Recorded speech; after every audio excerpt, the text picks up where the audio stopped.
What does an analyst do? I'm not sure. During a game? When the camera pans up and the coach is there and the batter for the other side has just smashed a 6 over mid-wicket and you see the coach write something down. And next to him, the analyst is going... It depends on the analyst. Most analysts now in international cricket, when that happens, are logging the ball. Right? So what does that mean? So on that particular ball depends on... Everyone has different kinds of software, but MV Play is obviously a major one that England and New Zealand use and a couple of other franchise teams use. So you're saying, okay, so the ball pitched here, it swung away, it swung in, it was a slower ball, it was a knuckle ball. The player played this shot, it came off the middle of the bat, it came off the outside edge of the bat. They were in control of it, they were out of control of it. It went for this many runs, it didn't go for that many runs, and you're logging all that information. Then depending on the analyst, you might also be writing notes. Right. That's a lot to get down for per delivery and be writing notes. Yeah, so a lot of it is done automatic, though, if you know what I mean. So it's about 4 buttons that you press. I did it manually when I used to do it. So I made my own spreadsheet in Excel. Of course you did. Yeah. Well, I didn't have access to any of these companies, the internet. Sadly. I do now have... I didn't have access to the internet either. I do some work now with MV Play, so I would probably use MV Play in the future, which would be a lot quicker. But also... I want to be able to go through straight away and be able to go to Harmy at the end and be like, okay, so I think you bowled 2 full to this guy and 2 wide to this guy instantly from my notes. And then me and Harmy can go and look at the video and he'd be like, oh, do you think this happened? So that's what I'm going through. Then you've got the coaches. So you're logging all this information and I've got someone like Brad Hodge or Stephen Fleming then saying to me, okay, what do you think about this? And I'm like, well, mate, just give me a second. Control F. Got to put this in. And then it's like, okay, we'll need to do this. The timeout's coming out in a minute, so we have to come up with that. Okay, well, this is what I would do for the timeout. Or if we're batting, quite often towards the end of the innings. Hang on, sorry. What do you mean? This is what we're going to do for the timeout. What are you going to do for timeout? So what the coaches wants to know is they've been writing in their notebook something. Yeah. They want to run it past the analyst. Give me an example. Should we bowl Steve Harmison from the? Well, batting's a more interesting one of are we going hard enough? Are we going at a run a ball at the moment? Is it because they're bowling good or because we're not showing intent? We're going at run a ball at the moment. Is it because we've got bad matchups or is it because we're trying to hit boundaries and we're not hitting boundaries? So the coach doesn't want to go out there and slag someone off, right, because we're going at 6 runs and over when actually it wasn't their fault. Every time we try to hit a boundary, it's come off the toe, or the ball isn't coming on wrong, or whatever. So they want to be in a position to be able to pass the information on. So there was one particular game where we played in where the coaches came up to me and said, "We're just not going fast enough. What's the problem?" I said, "I think it's because our players keep hitting full tosses to long on and long off for singles." So he could go out there after long run and go, "Guys, if you get a full toss, whack it for 6." Right? Okay. That's what we need to do. These are not good spinners. We don't need to show them any respect. If they bowl a bad ball, I want you to hit it for 6. And he just wants the backup of that, right? Because coaches are having conversations all the way through, and analysts are watching every single ball. Plus, you know what it's like. If you're writing notes or collating notes, you're just keeping it in a completely different way. Yeah. And it would be generally the coach, the assistant coach, bowling or batting coaches. They're all having conversations. So they end up in their own little bubble, and the analyst sometimes is just the person who's just like the cold cup of coffee to go, everything you guys have said is wrong. This is why it's wrong. This is why we're not scoring quickly, because these guys are bowling really good slower balls here. So you need to go out and tell the players to keep their shape a little bit longer, wait further, and then hit the ball. Did you didn't really have that, did you? No, we didn't really have that. How would you have felt if you'd just been humped for 20 on an over and you go off and this dude goes, excuse me. You might have to wait. Can we have a little look at why you might have to wait 5 minutes because the second one might be off. That's part of the job, right? But I wouldn't go up to Harmy when he came straight off the field, knowing Harmy as I do, and that's part of my job as an analyst, and probably why I was slightly different to other analysts is. Why you're still alive? Yeah, why I'm still alive is I would go into the team bar. Team hotel bar. Team bath. Bath. Yeah, that would have been weird. With my laptop as well. But I would sit in the bar, right, area, knowing that the players would always come through the bar area, and then the player would come up and say hi because you're there, and you would start chatting, and then they never ask, is there anything you could show me? Because they never want to ask that question because you might be showing them something. Yeah. But generally it's like, what are you working on at the moment? I'll be saying, I'm working on this, and they'll be like, oh, okay, because when I do this, I said, funny you should say that. Press the button and I show them their stuff, right? It's just normal conversation at that point. As a player, you want to get better, you will use that. If you've got whacked, you want to know why you've got whacked. Yep. Did I Do you though? Yeah, well, I know that not all players. I was but going the to ones say who would love there to are a improve lot too. of people on this planet that don't really want to put it down to themselves. Everybody's got an excuse. Players are much more used to though being told that they're doing things wrong because they've grown up all the way through with coaches saying, "No, mate, that's not how you do it," and you get pulled aside. Yeah. So there is professional athletes are much better at that than people in offices. Yeah. But if I'm a player, I want to know, did I have the right plan to that right batter? Yeah. So 2 things. 1, did I execute what I was doing and he was just better than me? Or did I not execute and why did I not execute it? And that's going to make me better than him next time. So there's the 2 things that you want to sort of get into your head when you come off after you've had whatever day you've had. If you've had a good day, well, I'd have a good day. Well, I had a good day because consistently I put the ball in that area. His technique was perfect. That was perfect for his technique. Bang, I've won. My good day. I still want him to tell me that.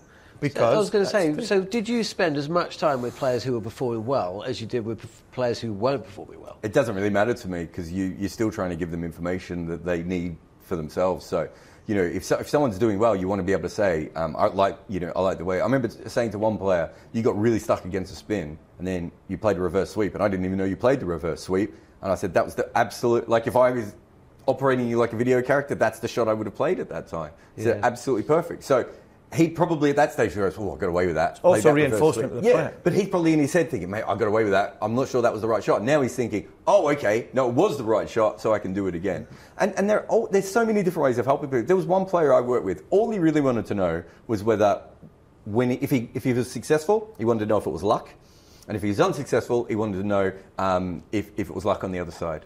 So he wanted me to go. There was one day where he went for 38 runs in 4 overs, and he's like, did I bowl bad? And I was like, no, you had like 3 edges, right? You had a drop catch, 3 edges. The balls you put in the right area, I thought you bowled really, really well. I have no issue. There was another day where he took 3 for 16. He looked at me, and you could see in his face, I said, you know, you didn't deserve 3 for 16 today. And he's like, yeah, good. That's all I needed to know. Yeah. And I'll go back tomorrow and I'll try to hit the spot again. You do deserve 3 for 16 because you ran up, you put the ball in an area, and you had your day, and that's. Oh yeah, no, but I didn't mean it that way. But what I meant was he knew that he'd bowled better that other day when he went for none for 38 than he did on the 3 for 16 day, and that's what he wanted. He wasn't looking for high level analysis. What he wanted was someone who, in the cold light of day, looked at all 24 of his deliveries and said, "Did you put the ball in the right area? Were you controlling the ball the way that you wanted to on that day?" Because he knew that. Some days you can bowl poorly and take 7 for, and some days you can bowl beautifully and take 1 for, right?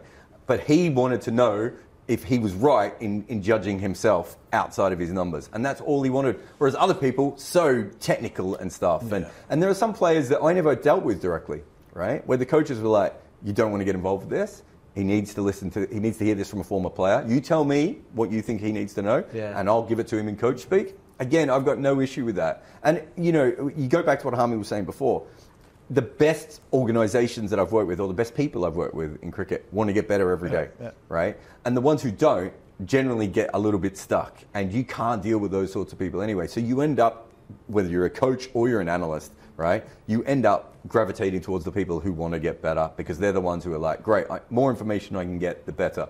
So Mark Watt from Scotland, not a guy that wanted to talk tactics with me all that much, right? But you watch Mark Watt play for Scotland, he's such a natural tactician. He doesn't need me doing all that sort of stuff, but what he needed, a couple of key things. He wanted to know which players would sweep him, which players wouldn't sweep him.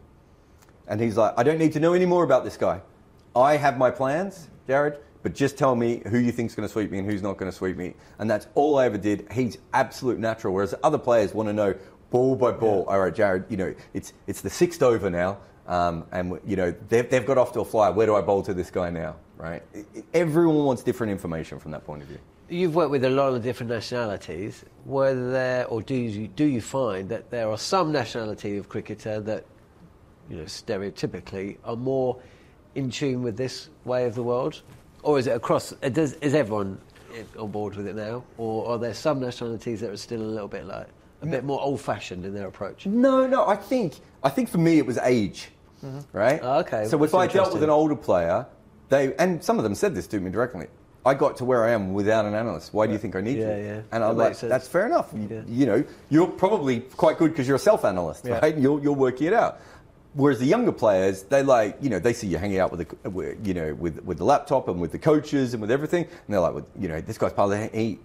I'll go and listen to him. So the younger players bought into it a lot more because the first time that they're in a change room, there's an analyst there. Was the older players, if you get to 35 and you're one of the world's best players and you didn't have an analyst till you're 31, you probably, it's the whole Shane Warne coach thing, right? You're not going to trust the coaches as much. Whereas, so there's a big difference in the way that people think about those sorts of things. So I found with age group, the thing that I found the toughest is education level, right? So players are so vastly different. You have players with like master's degrees, and you have guys who finished high school at 14, right? And trying to get it so that both of them are engaged and listening, and also understanding what you're saying, right? One of them understands a bar chart also instantly. English being their first language or not as well. All that sort of stuff. So that was a big thing for me, and it's why my work's a lot more visual now, is working with players. You realise so many people don't understand the words, and on top of that, I speak really quickly and have an Australian accent. So that, He does. He's and right. all these things.